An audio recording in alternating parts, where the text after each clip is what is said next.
نوی کال بیا هم کتلی فیسبوک هم ډک دی، ټیک ټاک هم ډک دی، سټیټس هم ډکې دي. دغه مسلمانان را لګېږي او د 2025 چې دا کم کال نوی کېږي لګیا د یو بل ته ایډوانس مبارکیانې ورکوي او ایډوانس کې د یو بل نه معافیانې غواړي. او دې د الله بندګانو ته دا پته نشته چې ظالمانو دا خو زمونږ کال نه دی، دا خو د عیسایانو د یهودیانو نوی کال دی. زمونږ او ستاسو نوی کال تاسو څه پته شته کم یو دی. زمونږ او ستاسو نوی کال په محرم باندې شروع کېږي او په ذیالحج باندې ختمیږي. نو د عیسایانو کال سره د جنوري فروری او د دسمبر او د مارچ اپریل سره زمونږ هیڅ کار نشته دی. رسول الله صلی الله علیه وسلم فرمایي من تشبه بقوم فهو منه.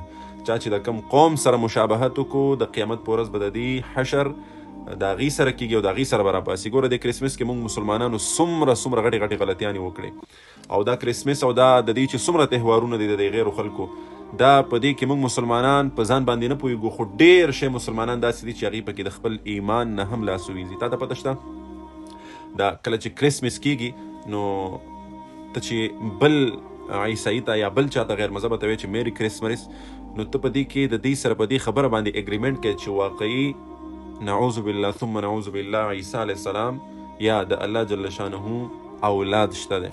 ځکه دوی خو د هر څه مناوی دی دپاره. عیسی علیه السلام یې الله پسې تړلی چې نعوذ بالله دا د الله زوی دی. نو هلته کې مونږ وایو چې قل هو الله احد الله الصمد لم یلد ولم یولد ولم یکن له کفوا احد. بیا ستا هغه د توحید عقیده کمزي ته لاړه.